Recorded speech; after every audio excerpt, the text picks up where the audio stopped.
Welcome back to World Crisis Radio. This is Webster Tarpley speaking from Washington, D.C.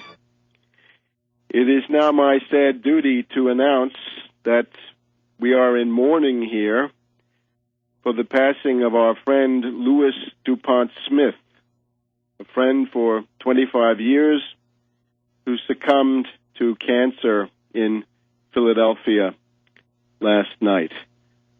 Louis was a scholar, a philanthropist, a patriot above all, a publisher, ran for Congress, a patron of the arts, one of the main foci of cultural and musical life in Philadelphia where he lived, and known, above all, I think, as a supporter of the American system of political economy, which for him was also related to the lifelong study he made of classical literature. And if you'd like to see some of the documents that Louis has left behind, look up Louis DuPont Smith and look at his lectures on Schiller, Schiller's aesthetic letters and the aesthetic education of man, which he treated in a multi-part lecture series in a library near Philadelphia in recent years. So our prayers are with his family, to whom we extend our deepest sympathy, and we mourn the passing of an irreplaceable individual, Louis DuPont Smith. And now, moving on, we've now got to look at the situation of the country. We're left here with a constitutional crisis in the form now of the Super Committee, or as it's known, the Super Congress. The Super Committee and the Super Congress, as you know, I've looked into Egyptian and Greek ancient history to draw out the name, the 12 tyrants. And as of yesterday, we now know who the entire list of the 12 tyrants actually is. They're a mixture, I guess, of Malthusians, of monetarists, supply-siders or Friedmanites, and of party hacks. The party hacks are very heavily represented.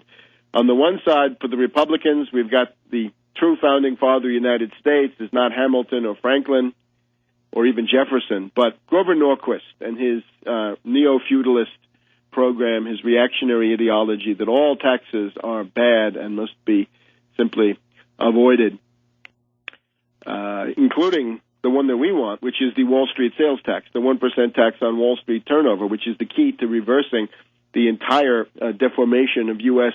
national life in favor of excessive speculation.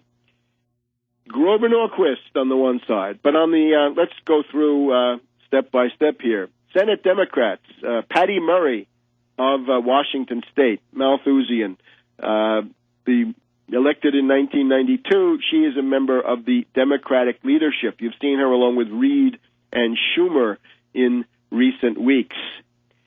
Max Baucus of Montana, a veteran, been there since 1978, chairman of the Senate Finance Committee, from Montana, right-wing, pro-austerity Democrat, but heavily involved in the Biden negotiations with the Republicans in the Senate.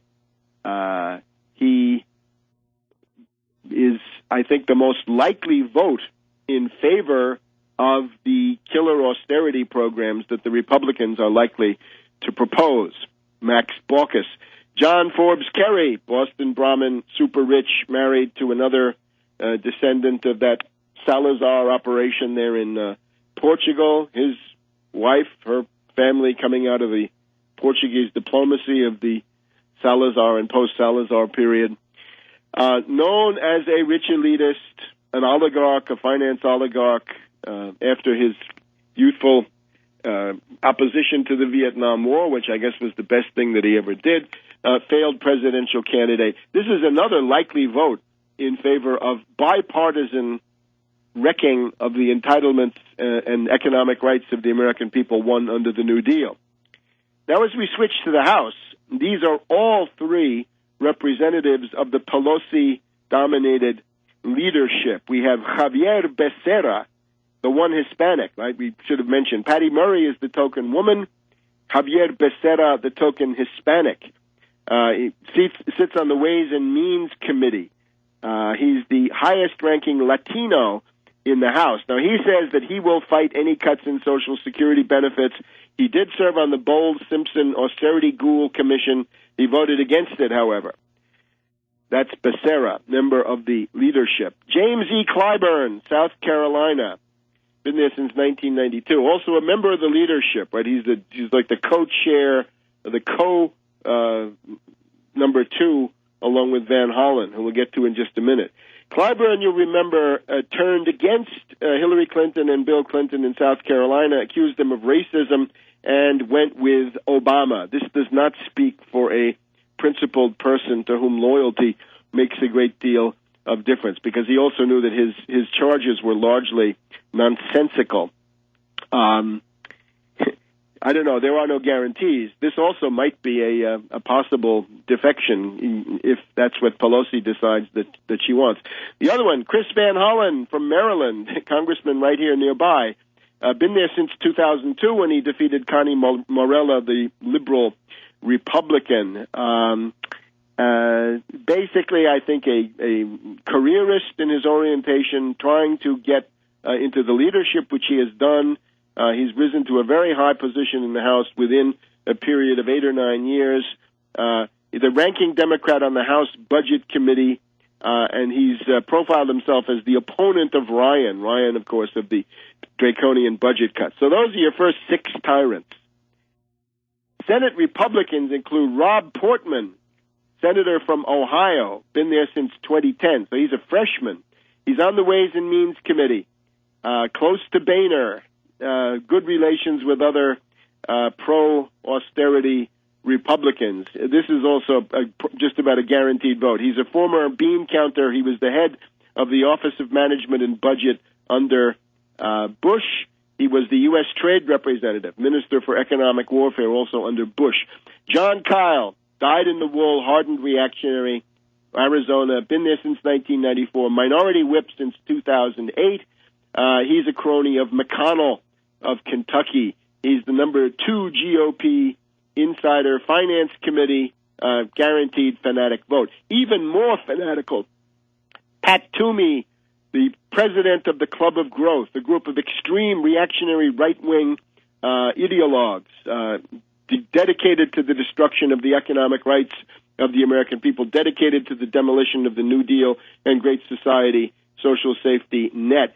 He had been 6 years in the House up to 2004, and then dropped out. He tried to defeat Specter, couldn't do it in Pennsylvania. Then became president of the Club for Growth, and now he's back riding the extremist reactionary tide of the Tea Party in 2010. Pure fanatic, and no hope for anything reasonable coming out of him. House Republicans, probably a little even worse. Jeb Hensarling, Predator, Texas, 2002, fourth-ranking member of the Republican leadership, an ally of Boehner, formerly chairman of the Republican Study Committee, extremist out there on the right, serves on the Financial Services Committee, served on the Bowles-Simpson Committee, opposed, however, the outcome of that, and he opposed the entire Bowles-Simpson program, but this guarantees nothing. This is a right-wing extremist. Dave Camp, chairman of the House Ways and Means Committee, seems to be he has a direct line to Baucus, according to the Washington Post. Interested in comprehensive tax reform. That means they take away your mortgage deduction. Served on the Bowles-Simpson Committee and opposed the outcome. This is the mastermind of the 1996 attack on welfare, the attack on the Social Security Act, the abolition of welfare as we knew it. Worst thing that Clinton did, Camp helped them along. Back in a minute.